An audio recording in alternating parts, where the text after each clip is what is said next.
He thought he could outsmart Judge Judy. He mocked her, laughed in her courtroom, and treated the poor tenants suffering like a joke. But when Judy's expression changed, the entire courtroom went silent. In just 36 seconds, this arrogant landlord's world collapsed, and everything he owned was taken from him. Before we dive in, comment which country you're watching from.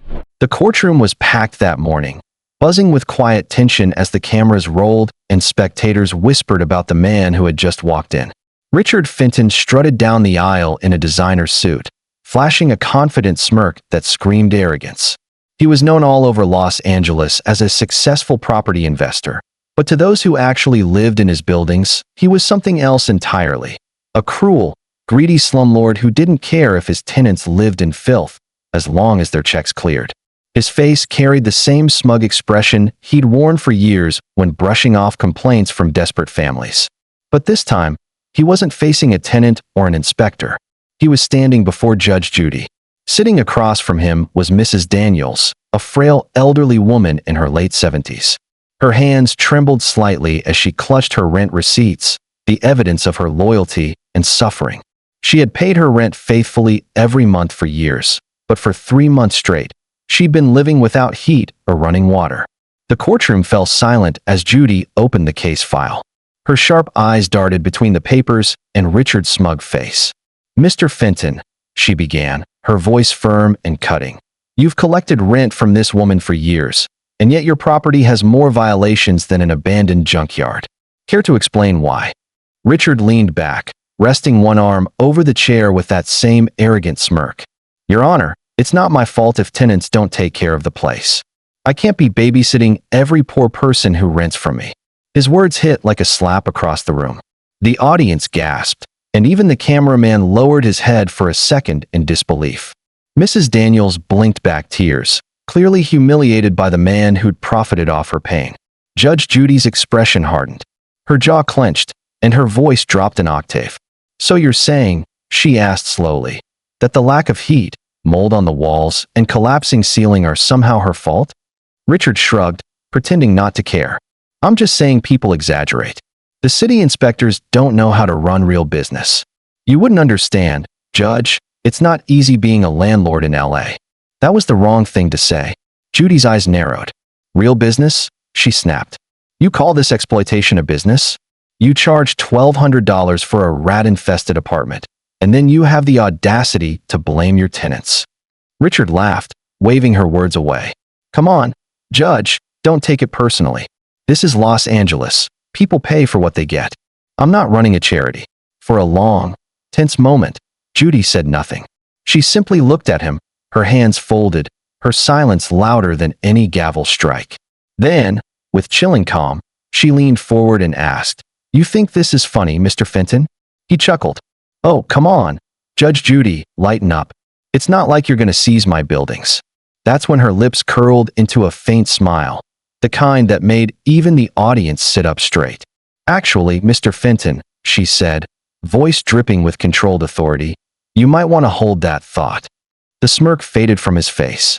"What do you mean?" he asked, trying to sound casual, but his voice cracked just slightly. Judy tapped the folder in front of her.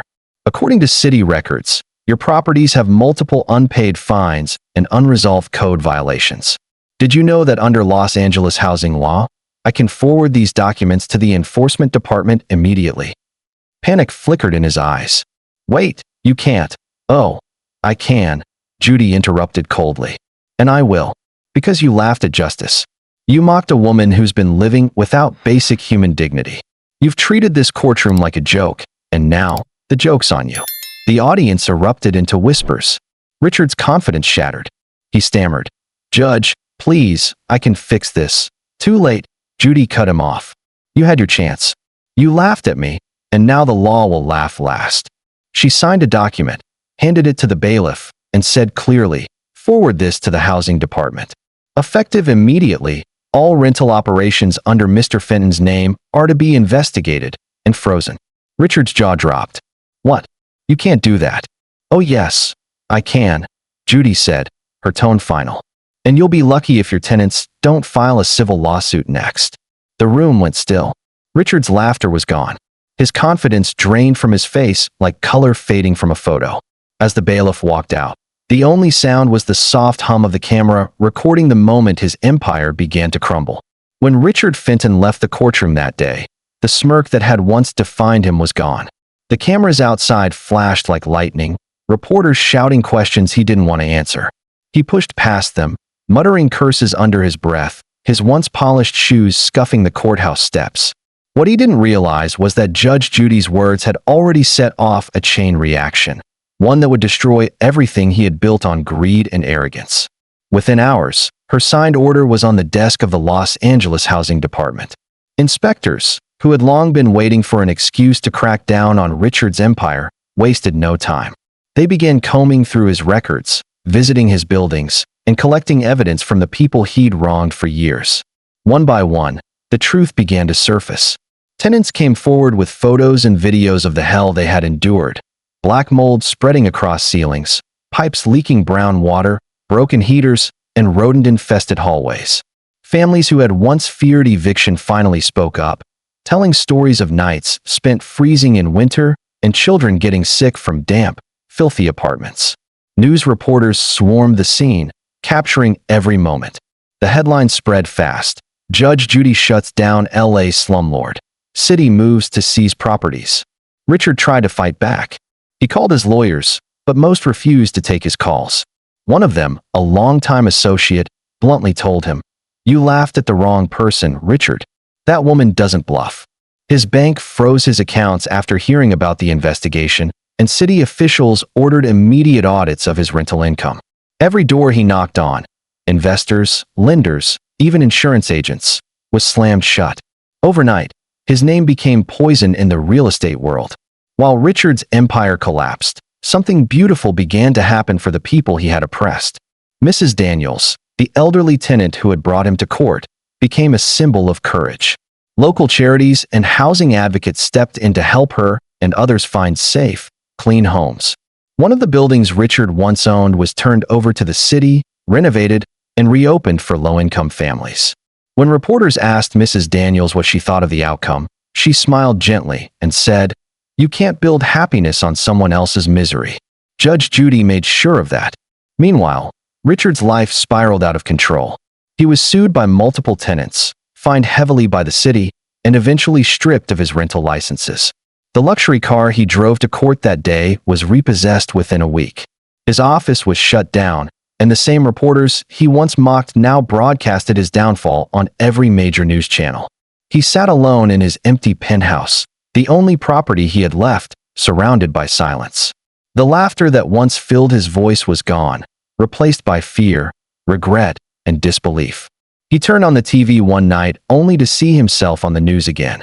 A clip of him laughing in Judge Judy's courtroom played in slow motion before cutting to a shot of city workers boarding up one of his condemned buildings. The anchor's voice echoed, "Justice served. The man who mocked the court loses everything." Richard's eyes filled with tears, but it wasn't sorrow for the people he'd hurt. It was sorrow for himself, a man who had finally realized that arrogance and money couldn't save him from consequences.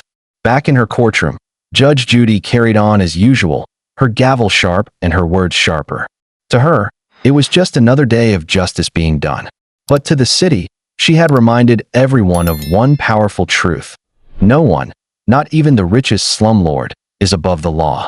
The clip of her final words to Richard went viral online. "Justice isn't about power, Mr. Fenton. It's about responsibility. And you failed both." That single line became a symbol, printed on shirts, shared in videos, and quoted across social media. It wasn't just a courtroom victory, it was a moral one. The people of Los Angeles finally saw that justice could still roar, even against the mighty. And Richard Fenton, once proud and untouchable, became the living example of what happens when arrogance meets accountability. If you enjoyed this story, don't forget to like, share, and subscribe to HD Stories for more powerful tales of justice, truth, and karma. Because in the end, no matter how high someone climbs, the law and Judge Judy always bring them back down to reality. What happens when a police chief's son thinks he's above the law and tries to intimidate Judge Judy in her own courtroom? You won't believe the historic punishment she handed down that left everyone speechless. This wasn't just another case. It was a moment that reminded us all that no badge, no family name, and no amount of arrogance can protect you from true justice. Stay tuned, because what Judge Judy did next shocked the entire nation. Before we dive in, comment which country you're watching from. The courtroom was packed that Tuesday morning, filled with the usual mix of curious onlookers, law students taking notes, and regular people waiting for their cases to be heard. Nobody expected what was about to unfold. Nobody could have predicted that this seemingly ordinary day would become one of the most talked-about moments in Judge Judy's legendary career. The bailiff called the next case, and through the doors walked a young man whose swagger and smirk immediately caught everyone's attention. His name was Derek Morrison, and he carried himself like someone who had never faced real consequences in his entire life. Derek was 23 years old, well-dressed in an expensive suit that probably cost more than most people in that courtroom made in a month. His shoes were polished to perfection, his hair styled with precision, and his entire demeanor screamed privilege. But it wasn't just his appearance that made people take notice. It was the way he walked into that courtroom like he owned it. He didn't just enter, he strutted. He looked around at the audience with a condescending smile, as if everyone there was beneath him. When his eyes finally landed on Judge Judy, that smirk grew even wider. That was his first mistake. Judge Judy Scheindlin had seen thousands of cases during her time on the bench. She had dealt with liars, cheaters, frauds, and every type of troublemaker imaginable. She had developed a sixth sense for spotting arrogance, and Derek Morrison was practically radiating it. She looked at him over her glasses, her expression unreadable, and asked him to state his name for the record. Derek leaned into the microphone with exaggerated casualness and said his name, then added something that made the entire courtroom go silent. He mentioned that his father was Police Chief Robert Morrison of the local precinct, and he said it in a way that suggested this fact should matter. He said it like it was a shield, like it was supposed to make Judge Judy treat him differently. The case before Judge Judy involved a car accident. Derek had rear-ended another vehicle at a red light while he was texting on his phone. The damage was significant, and the other driver, a middle-aged woman named Patricia Chen, had suffered minor injuries, including whiplash. Patricia was suing Derek for medical expenses, car repairs, and the emotional distress caused by the accident. It seemed straightforward enough. Derek was clearly at fault according to the police report, the witness statements, and even the photographic evidence. But Derek didn't see it that way. From the moment he opened his mouth, it became clear that he had no intention of taking responsibility for anything. When Judge Judy asked Derek to explain what happened, he launched into a story that completely contradicted all the evidence. He claimed that Patricia had suddenly stopped her car for no reason, that she had brake-checked him intentionally, and that the whole thing was her fault. Judge Judy listened patiently, her fingers steepled in front of her face, her eyes never leaving Derek's face. When he finished his elaborate tale, she simply asked him one question. If Patricia had stopped suddenly for no reason, why were there text messages on his phone time-stamped at the exact moment of the accident? Derek's face flushed red. He hadn't expected Judge Judy to have that information. The police report had included phone records, something Derek's lawyer had apparently failed to mention to him. Instead of admitting the truth, Derek did something that shocked everyone in the courtroom. He laughed. Not a nervous laugh, but a dismissive, arrogant laugh that suggested he found the whole situation amusing. He looked directly at Judge Judy and said that phone records could be wrong, that technology makes mistakes all the time, and that his father had told him that judges often get things wrong too. The courtroom erupted in gasps and whispers. Even Derek's own lawyer looked horrified, tugging at his client's sleeve and desperately trying to get him to stop talking. But Derek was on a roll now, drunk on his own arrogance and the misguided belief that his father's position would protect him from consequences. Judge Judy's expression didn't change, but everyone who knew her could see the storm brewing behind those sharp eyes. She asked Derek to repeat what he had just said. Derek, completely missing the warning in her tone, repeated it with even more confidence. He added that his father had been dealing with judges for 20 years and that he knew how the system worked. He implied that Judge Judy's courtroom was just another bureaucratic hurdle he needed to get through, nothing more serious than a speeding ticket. The audacity was breathtaking. Here was a young man who had caused an accident, injured another person, and was now standing in court insulting the judge to her face while hiding behind his father's badge. Judge Judy let him finish. She let him dig his hole deeper and deeper, watching him with the patience of someone who had seen this movie before and knew exactly how it would end. When Derek finally stopped talking, satisfied with his performance, Judge Judy leaned forward.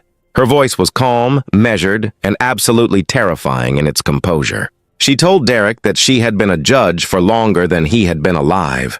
She had presided over thousands of cases, dealt with every type of defendant imaginable, and she had never, not once, let someone's family connections influence her decisions.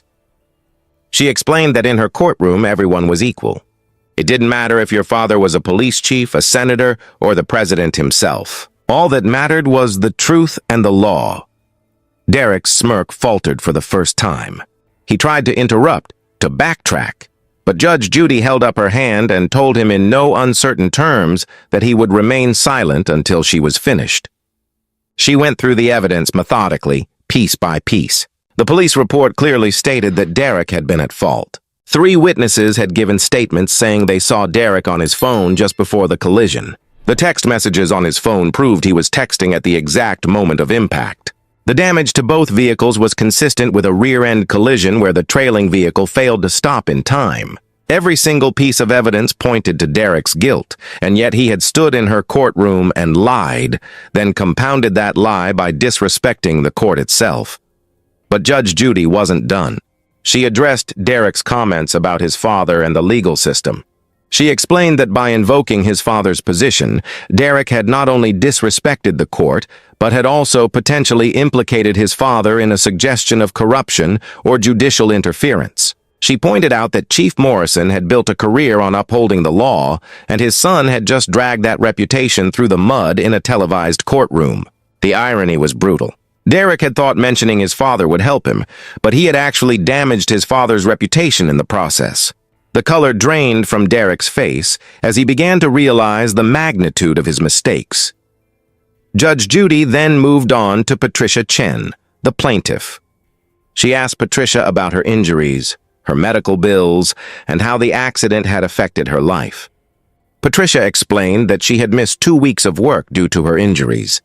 She had ongoing physical therapy appointments for her neck and back. She had anxiety about driving now, especially in traffic. Her car had been totaled, and she had been without transportation for weeks while the insurance companies fought over who would pay what. The medical bills alone were approaching $10,000, and her car repairs and replacement were another $15,000. Meanwhile, Derek had refused to take any responsibility, had never apologized, and had actually sent her threatening text messages telling her to drop the case or face consequences. When Judge Judy asked about these threatening messages, Patricia's lawyer produced them as evidence. Derek had been stupid enough to put his threats in writing. The messages made reference to his father's position and suggested that Patricia would regret pursuing the case. They were clearly intended to intimidate her into dropping her lawsuit. Judge Judy read each message aloud in the courtroom, her voice dripping with disgust. With every word, Derek sank lower in his chair. His lawyer had his head in his hands. The audience watched in stunned silence as the case went from bad to catastrophic for Derek Morrison. Judge Judy then did something unexpected. She called for a short recess. When the court reconvened 15 minutes later, there was another person in the courtroom. Police Chief Robert Morrison had been contacted and asked to appear. He sat in the gallery, his face a mask of barely controlled anger and embarrassment. Judge Judy acknowledged his presence and made it clear that he was there as a courtesy to witness the proceedings involving his son. Chief Morrison nodded, his jaw tight. It was obvious that he already knew his son had screwed up badly, and being summoned to Judge Judy's courtroom had only confirmed his worst fears. Judge Judy returned her attention to Derek. She asked him if he wanted to change his testimony, to tell the truth about what happened. Derek, perhaps sensing that his situation was beyond repair, finally broke down. The arrogance evaporated, replaced by fear and regret. He admitted that he had been texting while driving. He admitted that he had rear-ended Patricia's car because he wasn't paying attention. He admitted that he had lied about the circumstances of the accident. He admitted that he had sent threatening text messages to Patricia. And he admitted that he had used his father's position to try to intimidate both Patricia and the court. It was a complete confession, and it came far too late to save him. Judge Judy's ruling was swift and comprehensive. She found Derek liable for all of Patricia's damages. The medical bills, the car replacement, the lost wages, the therapy costs, everything. The total came to $32,000.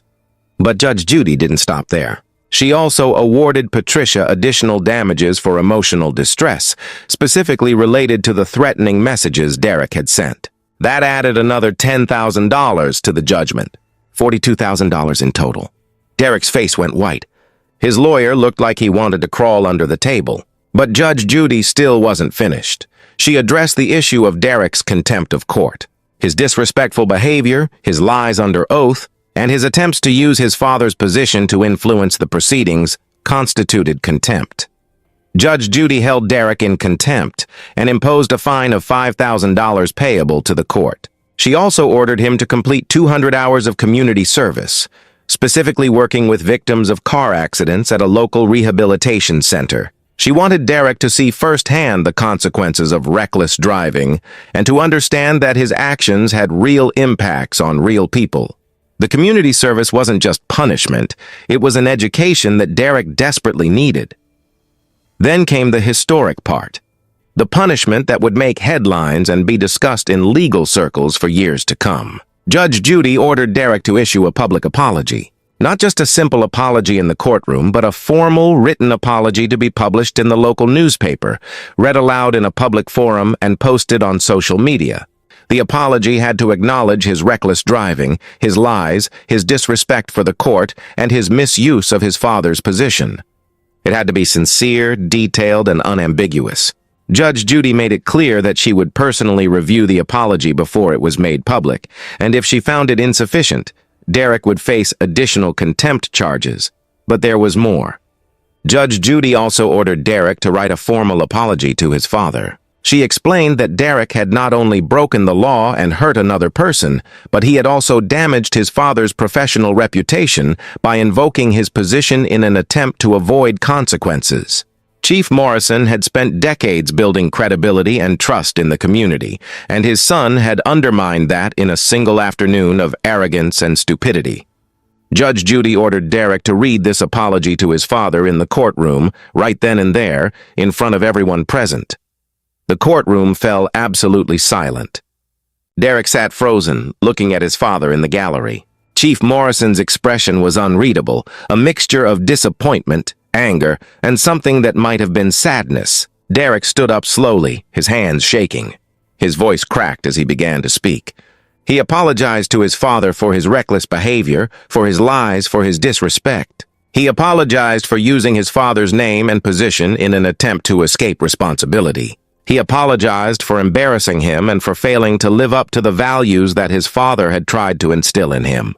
Tears streamed down Derek's face as he spoke, and for the first time since he had entered the courtroom, his emotion seemed genuine.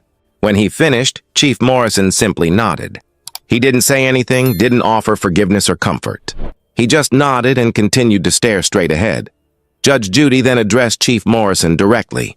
She commended him for his years of service to the community and made it clear that Derek's actions reflected only on Derek himself, not on his father. She acknowledged that it must be difficult to see his son facing consequences like this, but she emphasized that real justice required treating everyone equally, regardless of their family connections. Chief Morrison thanked her quietly and said that he supported her decision completely. He added that his son needed to learn that nobody was above the law, and if this was what it took to teach him that lesson, then so be it. It was a powerful moment that demonstrated the integrity that Chief Morrison had built his career on. Judge Judy wasn't done with her historic punishment. She imposed one final condition. Derek was ordered to surrender his driver's license for 2 years. Not a suspension that could be appealed or reduced, a full surrender. For 2 years, Derek would have no legal right to drive. He would have to rely on public transportation, rides from friends or his own 2 feet. Judge Judy explained that someone who had shown such blatant disregard for safety on the road didn't deserve the privilege of driving. Driving was a privilege, not a right, and Derek had proven he couldn't be trusted with that privilege. He would get it back eventually, but only after he had completed all of his other punishments and demonstrated genuine change in his behavior and attitude. The total punishment was staggering. $42,000 in damages to Patricia, $5,000 in contempt fines, 200 hours of community service, public apologies to Patricia, the court, and his father, and 2 years without a driver's license. It was one of the harshest judgments Judge Judy had ever handed down, and the courtroom erupted in applause when she finished delivering it. Patricia Chen was crying tears of relief. Her lawyer was smiling for the first time in weeks. The audience members were nodding in approval, many of them having been on the edge of their seats throughout the entire proceeding. Derek just stood there, completely defeated, the weight of his actions finally crushing down on him. As Derek left the courtroom, escorted by the bailiff to complete his paperwork, Judge Judy made one final statement. She addressed the cameras and the viewing audience at home. She explained that this case represented everything that was right and wrong with society. The wrong was exemplified by Derek's sense of entitlement, his belief that his family connections made him special, and his complete lack of respect for others and for the institutions that hold society together. The right was exemplified by the legal system that, despite its flaws, ultimately delivered justice. She reminded everyone watching that no matter who you are, no matter what your family name is, no matter what privileges you think you have, the law applies to everyone equally. That, she said, is what separates civilization from chaos. The case became national news within hours. Legal commentators praised Judge Judy's handling of the situation. Many pointed out that her punishment, while severe, was entirely appropriate given Derek's behavior. The public apology requirement was particularly noted as a brilliant piece of justice. By forcing Derek to publicly acknowledge his wrongdoing, Judge Judy ensured that he couldn't simply write a check and move on with his life. He had to face what he had done, own it publicly, and carry that with him. The story was discussed on news programs, legal podcasts, and social media platforms. Some people thought the punishment was too harsh, but the overwhelming majority supported Judge Judy's decision. They saw it as a long overdue reminder that accountability matters. For Patricia Chen, the judgment meant she could finally move forward with her life. The financial compensation covered her medical expenses and replaced her car. More importantly, she felt validated. Someone in power had listened to her, believed her, and stood up for her against someone who had tried to bully and intimidate her. She gave interviews afterward where she thanked Judge Judy for her courage and fairness. She said that she had almost given up on the case because Derek's threatening messages had frightened her, but she was glad she had persevered. Her case became an example for others who found themselves in similar situations, showing that standing up to bullies and seeking justice was worth the effort. Chief Morrison faced his own challenges in the aftermath. He held a press conference where he addressed the situation directly. He expressed his disappointment in his son's behavior and made it clear that he had never tried to interfere with the legal process or use his position to help Derek avoid consequences. He stated that he had raised his son to respect the law and take responsibility for his actions, and Derek's behavior represented a failure that he took personally as a father. However, he also emphasized that Derek would serve his punishment in full and that he hoped his son would learn from this experience and become a better person. The press conference was widely praised for its honesty and integrity. Many people expressed sympathy for Chief Morrison, recognizing that he was a good man dealing with a difficult situation. Derek Morrison served every hour of his community service. He worked at the rehabilitation center, helping accident victims with their therapy and recovery. It was hard, uncomfortable work that forced him to confront the real consequences of reckless driving. He met people who would never walk again because of car accidents. He met families who had lost loved ones. He met people whose lives had been completely upended by a single moment of someone else's carelessness. The experience changed him in ways that no fine or lecture ever could. He began to understand that his actions had ripple effects, that his selfishness and arrogance could have destroyed someone's life. The public apologies were published and delivered as ordered. Derek stood in front of a community gathering and read his apology to Patricia Chen, acknowledging what he had done and expressing genuine remorse. Patricia was in the audience, and when Derek finished, she stood up and thanked him for his words. She said that she accepted his apology and hoped he had learned from the experience. It was a moment of grace that Derek didn't deserve, but desperately needed. The newspaper published his written apology, and it appeared on social media as Judge Judy had ordered. Derek faced mockery and criticism online, but he accepted it as part of his punishment.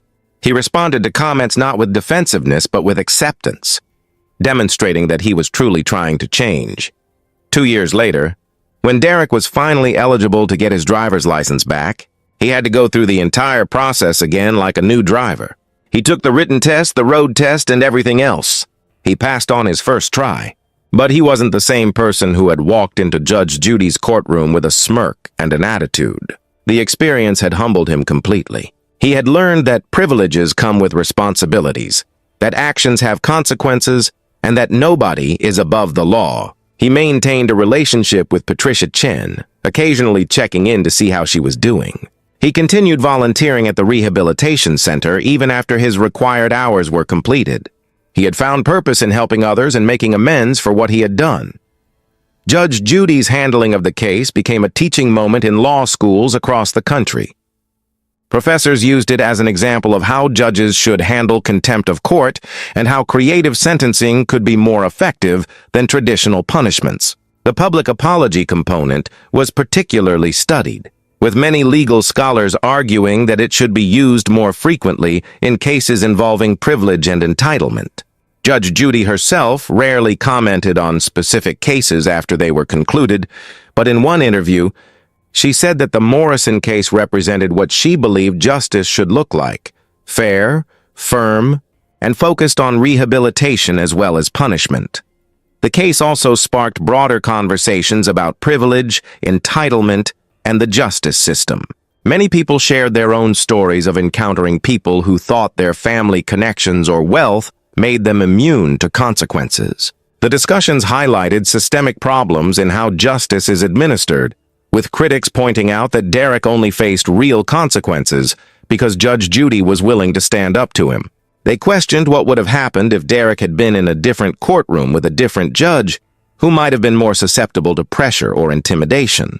These conversations led to calls for more judicial independence and better mechanisms for ensuring equal treatment under the law. Chief Morrison used the experience to reshape some of his department's practices. He implemented new training programs focused on ethics and accountability, using his son's case as an example of what not to do. He emphasized to his officers that their badges were symbols of public trust, not tools for personal benefit. He retired a few years later with his reputation intact, proud of how he had handled a difficult situation with integrity. His relationship with Derek gradually healed, though it was never quite the same as it had been before. The experience had shown both men the importance of character and the price of failure. For years afterward, people would reference the police chief's son case when discussing Judge Judy. It became one of her most memorable moments, alongside her other famous rulings. The case demonstrated what made Judge Judy special as a judge: her unwillingness to be intimidated, her commitment to fairness, her creativity in crafting appropriate punishments, and her understanding that justice sometimes requires more than just financial penalties. She understood that for someone like Derek Morrison, being publicly humbled and forced to confront his behavior was more valuable than any amount of money. The punishment fit not just the crime but the criminal, addressing the root causes of Derek's behavior rather than just its symptoms. The story of what happened in Judge Judy's courtroom that day became legendary. It was shared and reshared on social media, discussed at dinner tables, and referenced in countless other courtrooms. It served as a reminder that arrogance and entitlement will eventually meet their match, that justice still matters, and that sometimes the right person in the right position will stand up and say, "Enough is enough." Derek Morrison learned the hardest way possible that nobody is above the law. Patricia Chen got the justice she deserved. Chief Morrison proved that integrity matters more than protecting family, And Judge Judy demonstrated once again why she was one of the most respected judicial figures in America. The historic punishment handed down to the police. Chief's son wasn't just about one case or one young man's mistakes. It was about principle. It was about maintaining the integrity of the legal system in the face of pressure and intimidation. It was about showing that courtrooms are places where truth matters more than connections, where evidence outweighs influence, and where respect for the law is non-negotiable. Judge Judy's handling of Derek Morrison set a standard for how judges should respond when defendants try to use privilege and family connections to escape accountability. It showed that real justice requires courage, wisdom, and an absolute commitment to fairness above all else. If this story reminded you that justice still matters and nobody is above the law, hit that like button and subscribe to HD Stories. We bring you the most incredible real-life stories that will keep you on the edge of your seat, because the truth is always more powerful than fiction. Imagine this. You're at home, cooking dinner, when you hear loud banging on your front door. You open it to find two uniformed cops standing there. They don't greet you. They don't explain. They just say they're here to take your son. Confused and terrified, you demand answers, but they flash some fake papers and try to push their way inside. What they didn't know was my son's father isn't just an ordinary man. He's a U.S. Marine commander. And that mistake was about to change everything. It was a quiet Sunday evening, the kind of evening where everything feels safe and ordinary. My son was sitting cross-legged on the living room rug, carefully stacking bright-colored Lego bricks, humming softly to himself.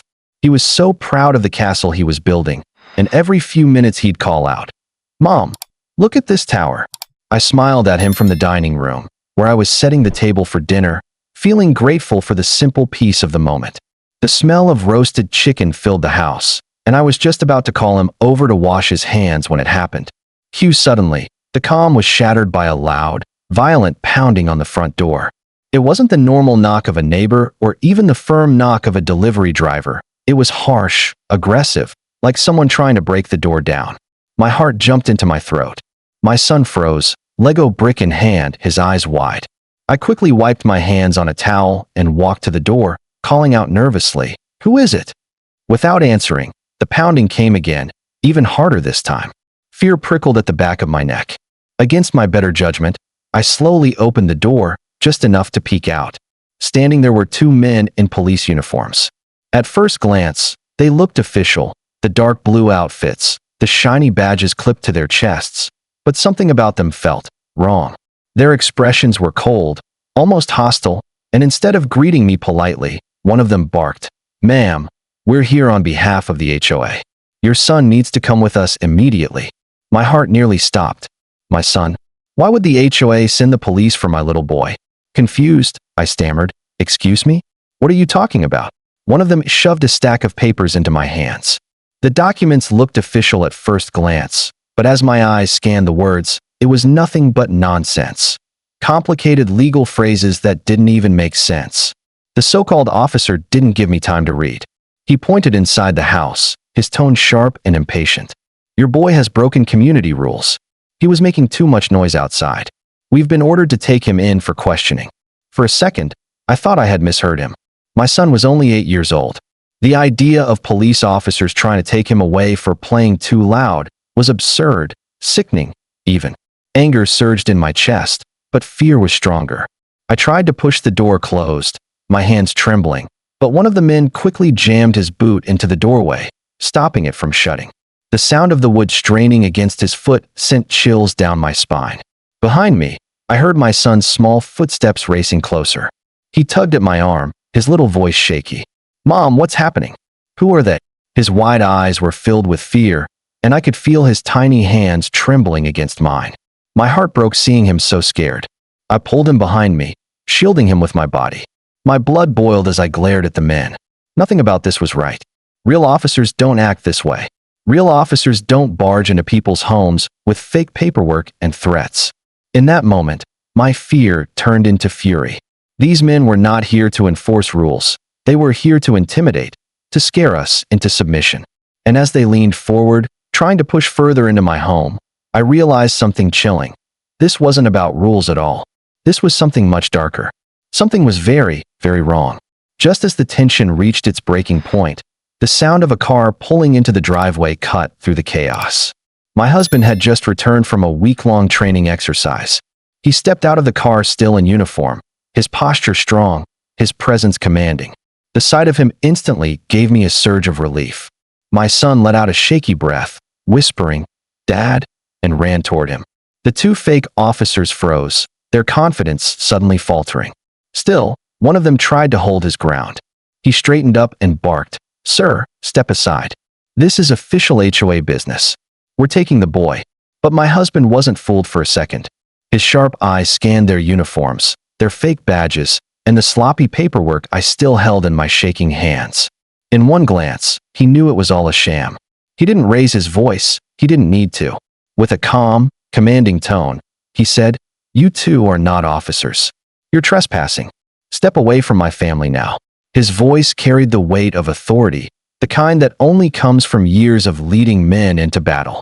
The imposters exchanged nervous glances, their arrogance crumbling under his stare. When they didn't move, my husband pulled out his military ID, holding it up firmly.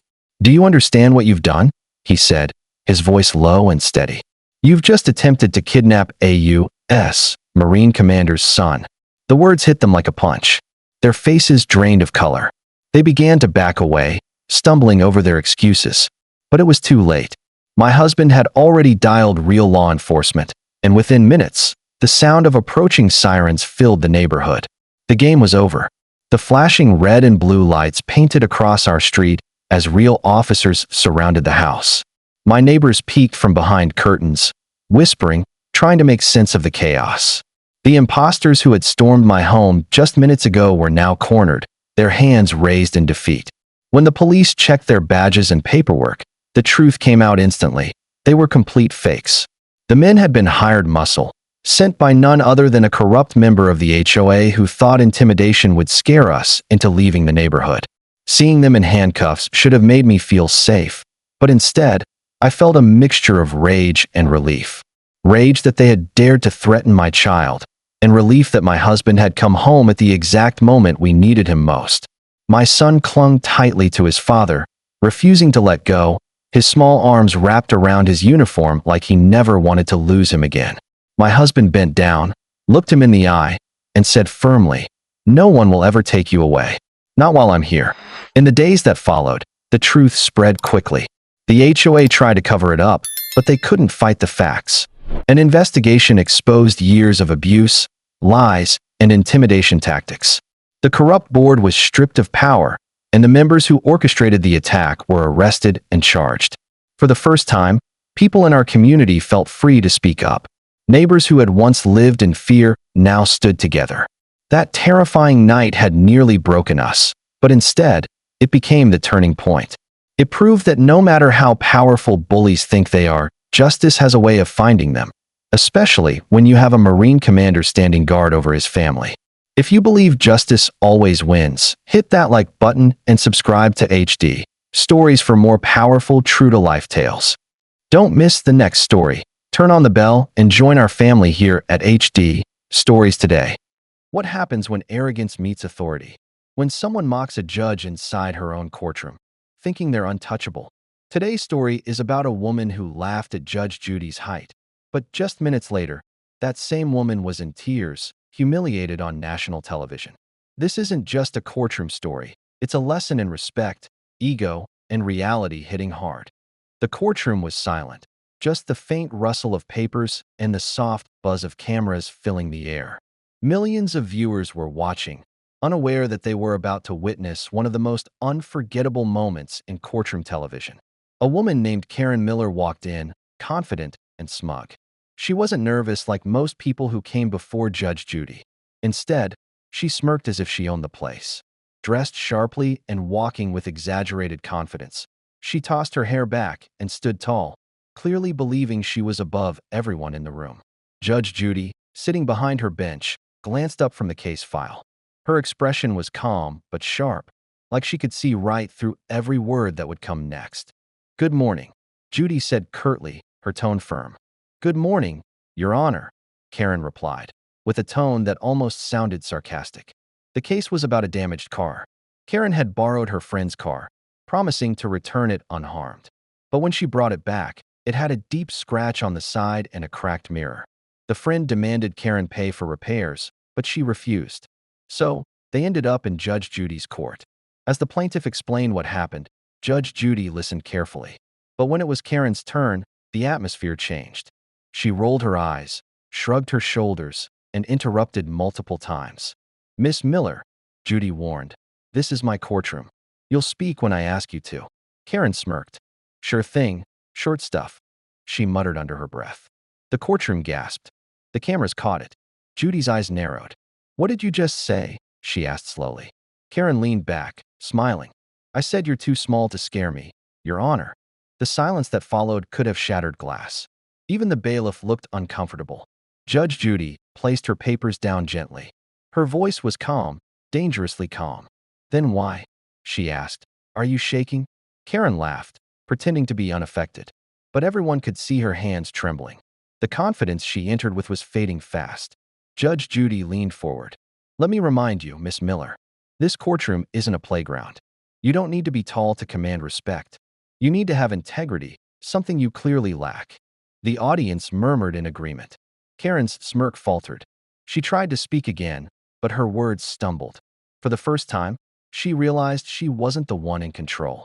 And from that moment, the tide began to turn. Judge Judy took a deep breath and turned her attention back to the plaintiff. "Please, continue," she said, as if Karen wasn't even there. Karen shifted uncomfortably in her chair. The smugness had vanished. Every word Judy spoke now landed like a lesson she couldn't escape. The plaintiff explained how Karen had denied responsibility, even after sending text messages admitting she accidentally hit a parking pole. Judge Judy listened carefully, then turned to Karen. "Did you, or did you not, admit in this message that you caused the damage?" she asked. Karen hesitated. I said it, but it wasn't my fault. The pole was too close to the car." The courtroom erupted in quiet laughter.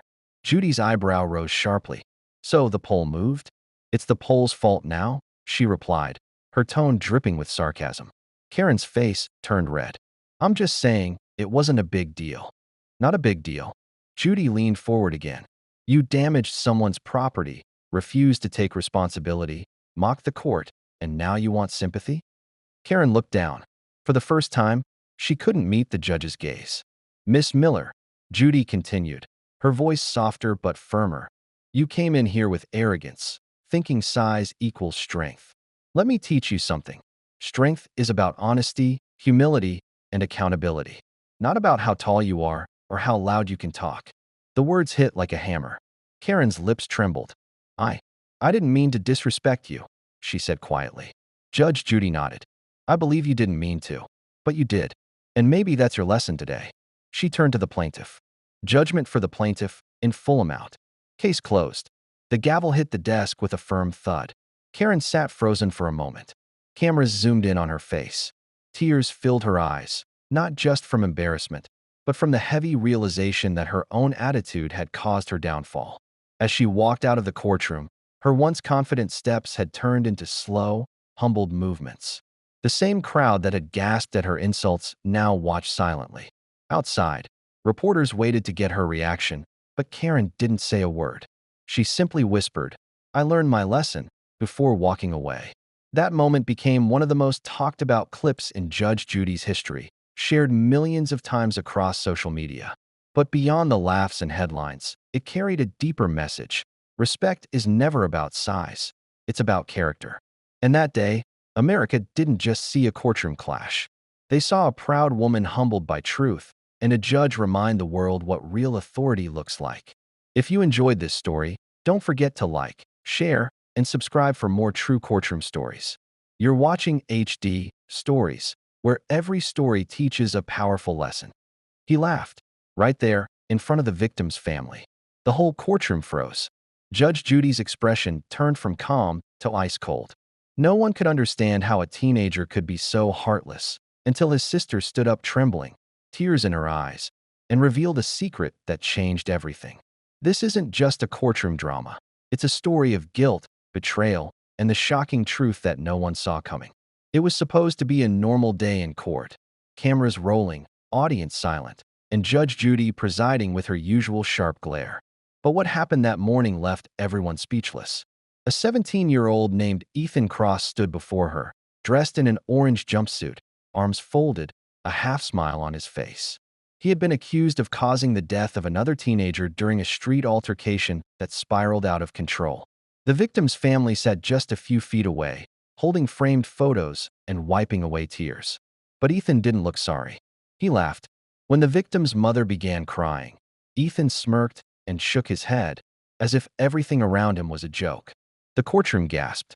Even Judge Judy, known for her iron composure, paused mid-sentence and leaned forward. "Do you find something funny, Mr. Cross?" she asked sternly. Ethan shrugged, his voice calm but cold. "People die every day, don't they?" The room erupted. His lawyer tried to calm things down, but the damage was done. Judge Judy's eyes hardened. "You think you're clever, young man," she said. "But I promise you, that arrogance will disappear soon." Reporters outside the courthouse were already spreading the story. Teen killer mocks victim's family in court. Social media exploded with outrage. Everyone painted Ethan as a monster. But as the trial continued, strange cracks began to show in the case. Witnesses contradicted each other.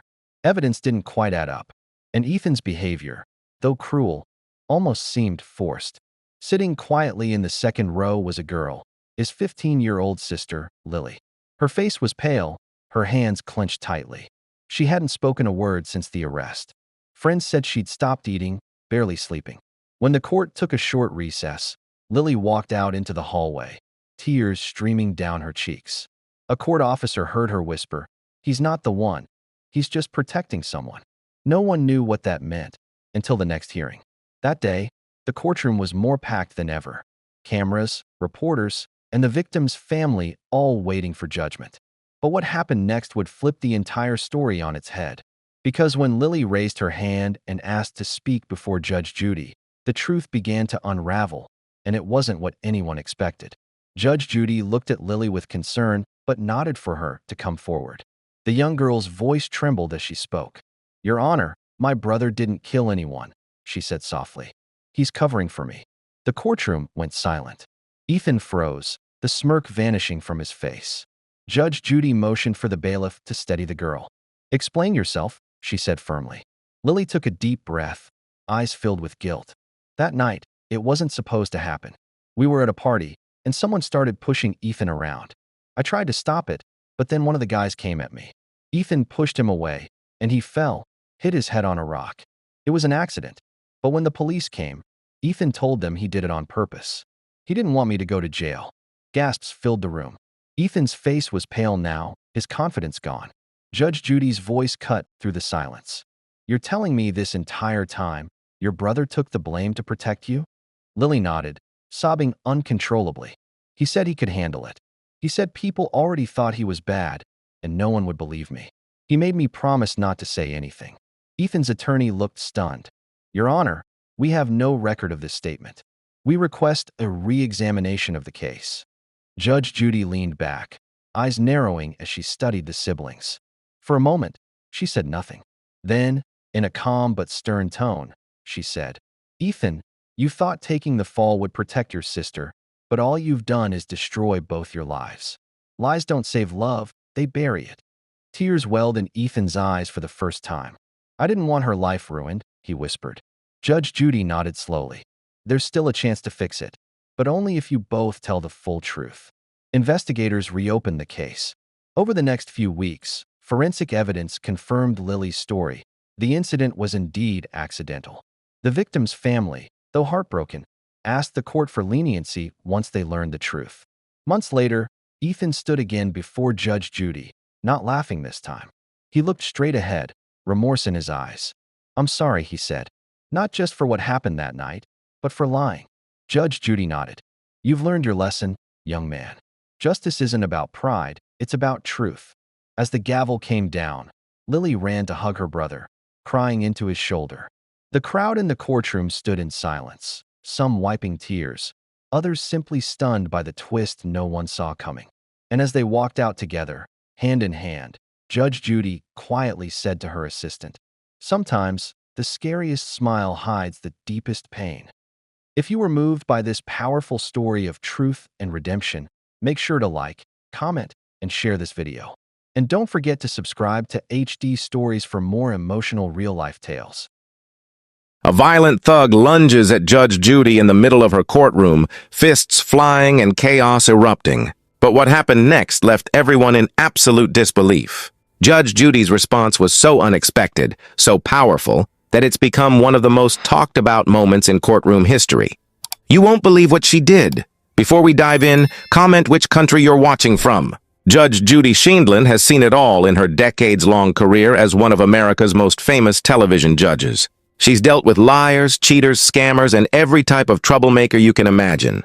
But nothing could have prepared her for what was about to happen on this particular day. The courtroom was packed with audience members, cameras were rolling, and what seemed like just another routine case was about to turn into something nobody would ever forget.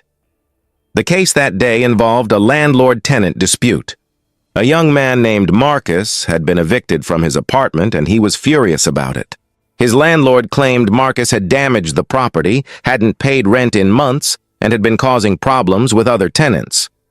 Marcus insisted it was all lies, and that his landlord was trying to steal his security deposit. From the moment the case began, it was clear that Marcus had a serious anger problem.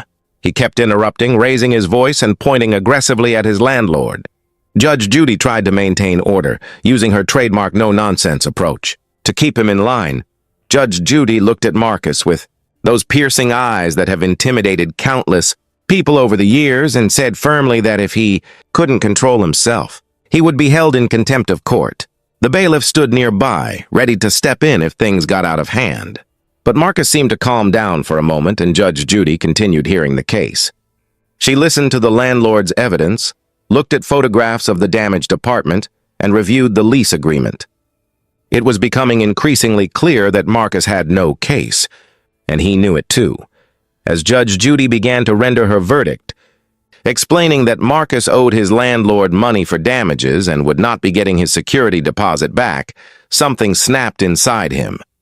His face turned red, his jaw clenched, and his whole body tensed up. The audience could feel the tension in the air.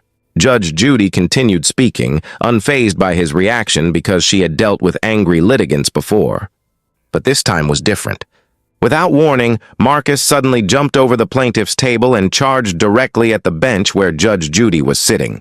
The courtroom erupted into screams and chaos. Audience members jumped from their seats, some running toward the exits, while others stood frozen in shock. The bailiff immediately lunged toward Marcus, trying to intercept him before he could reach the judge. Cameras captured every terrifying second as this violent man, powered by rage and humiliation, closed the distance between himself and Judge Judy.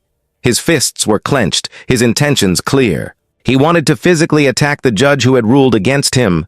But here's where the story takes an incredible turn. While everyone expected Judge Judy to panic, to scream, or to try to run away, she did the exact opposite. She remained completely calm. She didn't flinch, didn't move, and didn't show even a hint of fear.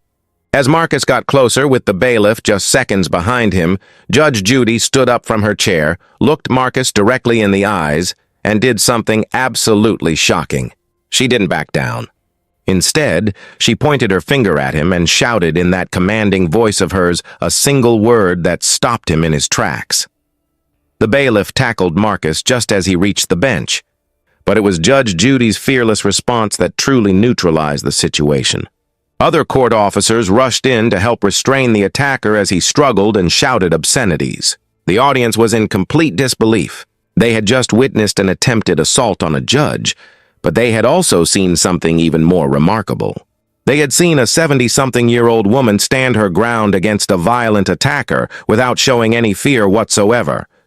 The cameras kept rolling, capturing every moment of this extraordinary incident that would soon make headlines around the world. After Marcus was restrained and handcuffed, Judge Judy calmly sat back down at her bench. The courtroom was still buzzing with shock and confusion. Audience members were comforting each other, some were crying, and everyone was talking about what they had just witnessed.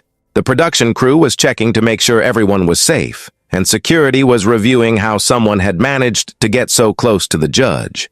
But through it all, Judge Judy remained composed, as if nothing unusual had just happened. Once order was restored and Marcus was removed from the courtroom in handcuffs, facing serious criminal charges for assault and contempt of court, Judge Judy did something that shocked everyone even more. She insisted on continuing with the rest of the day's cases. The producers suggested taking a break, giving everyone time to recover from the traumatic incident, but Judge Judy refused. She explained that she wouldn't let one violent individual disrupt justice or intimidate her into stopping. This was her courtroom, and she was in control. The remaining litigants who had cases that day couldn't believe they were still going to be heard. They had just watched someone attack the judge, and now they were going to stand before her and present their cases as if nothing had happened. But that's exactly what Judge Judy wanted. She wanted to send a clear message that violence and intimidation would never win, that the law would always prevail, and that she would never be bullied or frightened into abandoning her responsibilities. As word of the incident spread, it became national news within hours. Video clips of the attack went viral on social media, with millions of people watching the terrifying moment and Judge Judy's fearless response. Legal experts appeared on news programs to discuss the incident, praising Judge Judy's courage and discussing the security measures in television courtrooms. Many people called her a hero, saying that her calm and authoritative response helped prevent an even worse situation. Judge Judy later gave interviews about the incident, and what she said surprised a lot of people. She explained that in her many years as a family court judge in New York before her television career, she had dealt with dangerous situations before. She had received threats, faced angry defendants, and learned how to maintain authority even in the most challenging circumstances. She said that showing fear would only empower someone like Marcus, and that standing firm was the only appropriate response. She also emphasized that the bailiff and court officers were the real heroes, as they put themselves in danger to protect her. The incident had lasting consequences for everyone involved. Marcus faced multiple felony charges, including assault on a judicial officer, which carries severe penalties. He was held without bail and eventually sentenced to several years in prison. The television court show implemented enhanced security measures, including additional bailiffs and better screening procedures for litigants. But perhaps most importantly, the incident became a powerful example of courage and leadership under pressure. Judge Judy received thousands of letters and messages from people around the world who were inspired by her response. Parents told their children about her bravery. Teachers used the incident as an example of standing up to bullies. Law enforcement officers praised her for not backing down. She became more than just a television judge known for her sharp wit and tough verdicts. She became a symbol of strength and resilience. Today, when people talk about Judge Judy, they often mention this incident as one of the defining moments of her career. It showed that her tough persona isn't just an act for television. It revealed the true character of a woman who spent decades serving justice and who wouldn't let anyone, no matter how violent or intimidating, stop her from doing what she believed was right. The attempted attack that could have ended in tragedy instead became a testament to courage, composure, and the unwavering strength of one remarkable woman who refused to be a victim. If Judge Judy's fearless response left you speechless, hit that like button and subscribe to HD Stories for more incredible real-life stories that will blow your mind. Drop a comment telling us what country you're watching from, and we'll see you in the next one. You ever have someone push you so far that they forget who they're messing with? That's exactly what happened when my HOA decided they could build a runway. Yes, an actual airplane runway, right through the middle of my farm. They thought I was just another quiet landowner they could bully into giving up my property. But what they didn't know was that I'm the director of the Federal Aviation Administration. And when I say I shut them down, I mean I shut them down for good. Before we dive in, comment which country you're watching from. I moved out to this peaceful little town to escape the chaos of city life. I wanted quiet mornings, long walks through open fields, and the sound of birds instead of traffic. My land had been in my family for generations, a wide stretch of farmland surrounded by oak trees, a small lake that reflected the sky like glass, and an old red barn that I spent months restoring. I poured my heart into that place, fixing fences, repainting walls, and planting crops by hand. Every inch of that farm told a story about my family and the life I wanted to live. Everything was perfect until the HOA decided they wanted to expand their community right up to my property line. At first, I didn't think much of it. HOAs love control. They write rules about everything, from what color you can paint your mailbox to how long your grass can grow. I figured I was safe since my farm wasn't technically part of their neighborhood, but I underestimated just how far they were willing to go. It started with harmless-looking letters, complaints about the noise from my tractor, warnings about unauthorized structures, and suggestions that my barn didn't fit the visual harmony of their community. I laughed at first, thinking it was some clerical mix-up. My barn had been standing since the 1950s. But the letters kept coming, each one more aggressive than the last. Then one afternoon, I came home and saw something strange. Wooden survey stakes scattered across my field, each topped with bright orange ribbon.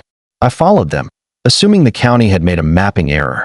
But as I walked farther, those markers kept lining up in a straight path that cut right through the center of my property. And then, just beyond my fence, I saw the sign. Future site of Ridgewood Airstrip. I froze. The HOA had actually approved a private runway for residents who owned small planes, and they decided my land was the perfect place to extend it.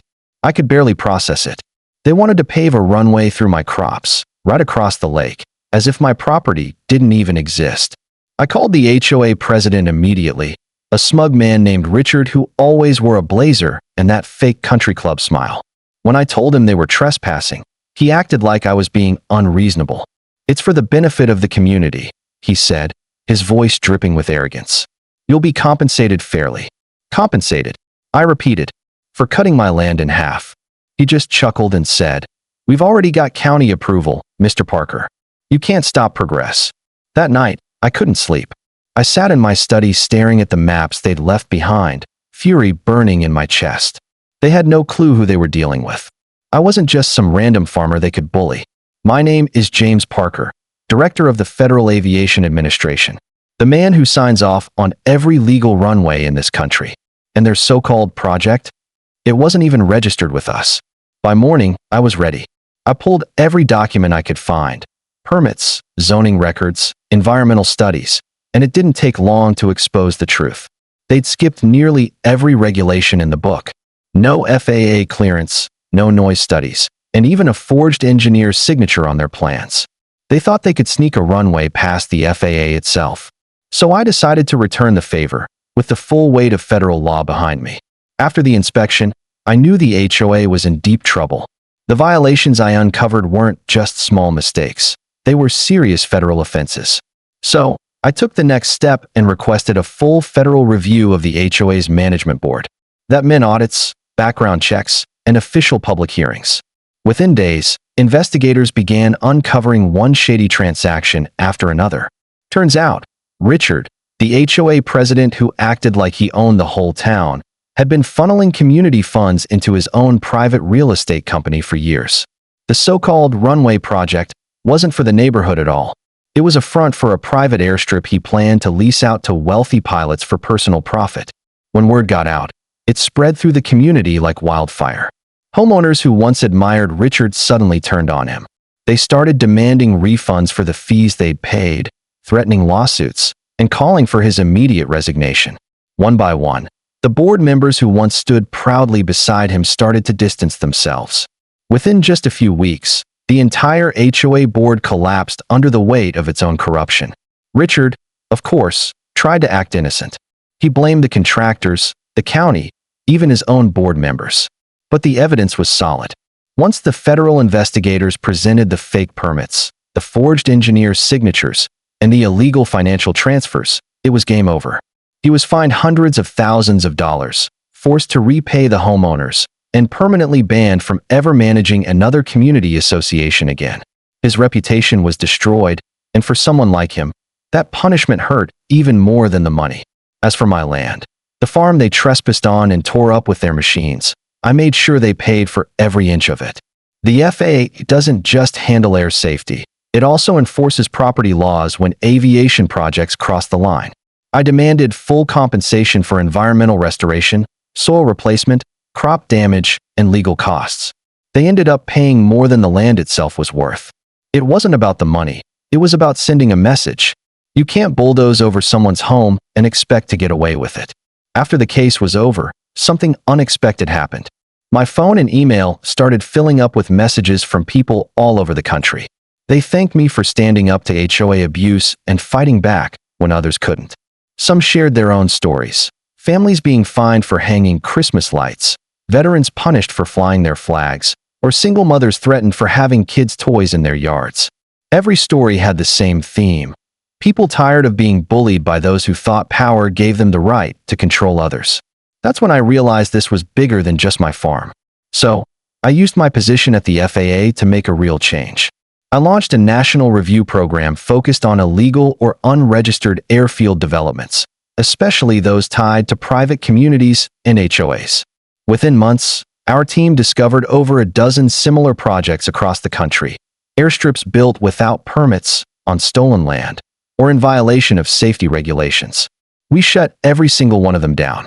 The message was loud and clear: you can't build your empire on someone else's rights. Months later, when everything finally settled down, I found myself walking through that same open field where they once tried to carve their runway. The grass had grown back strong, swaying gently in the breeze. The lake shimmered in the afternoon sun, and the birds had returned, circling peacefully overhead. For the first time in months, everything was quiet again. I took a deep breath and smiled. Justice had landed right where it was supposed to. I realized something that day. Sometimes, real power isn't about money, status, or control. It's about knowing when to stand your ground and letting the truth speak louder than revenge. The HOA thought I was just another man they could intimidate, but in the end, they learned that the quietest person in the room can hold the most authority. So, to anyone listening who's ever felt powerless against an HOA, a boss, or anyone who tries to take what's yours, remember this story. You never know who you're really dealing with.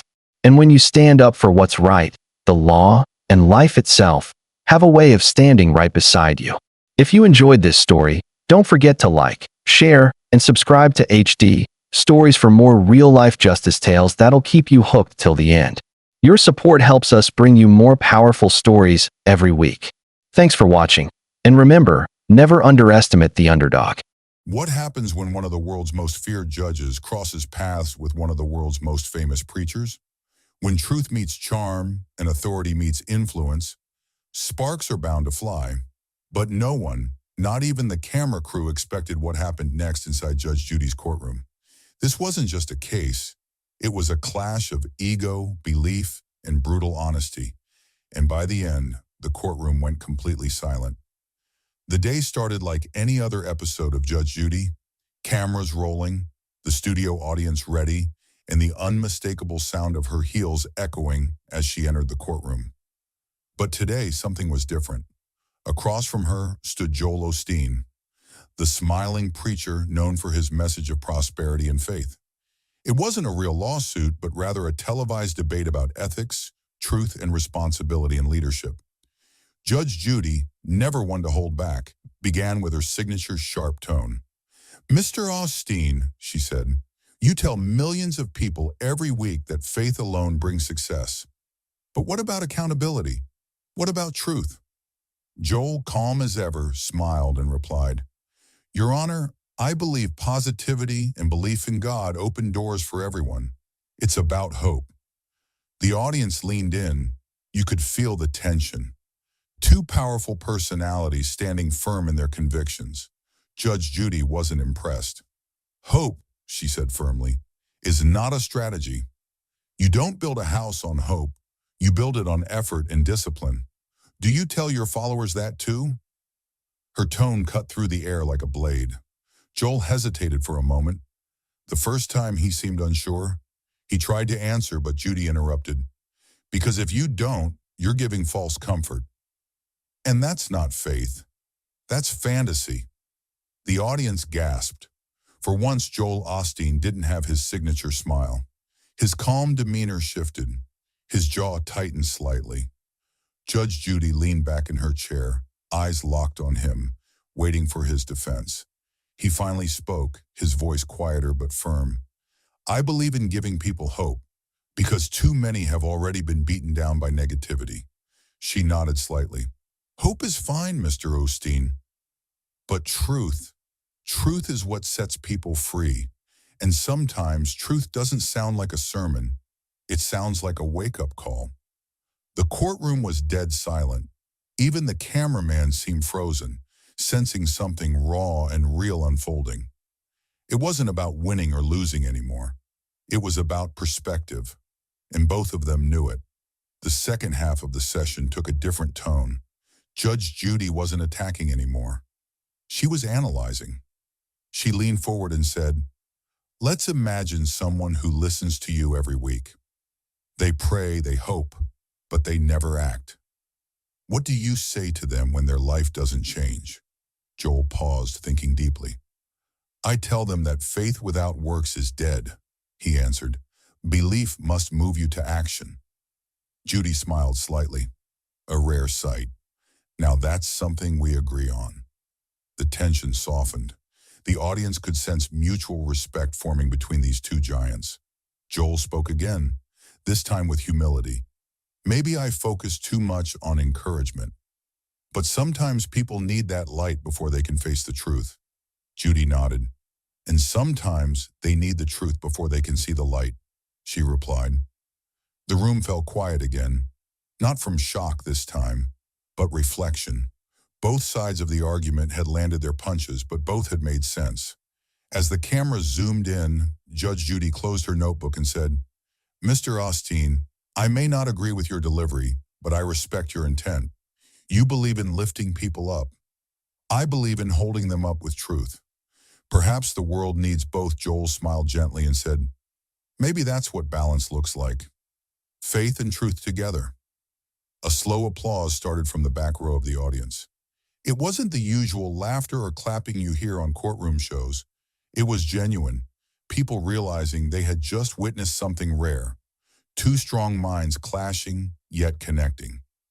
Judge Judy stood up to leave, giving one final remark before walking out. Remember this, Mr. Osteen. Positivity can make people dream, but accountability makes those dreams real.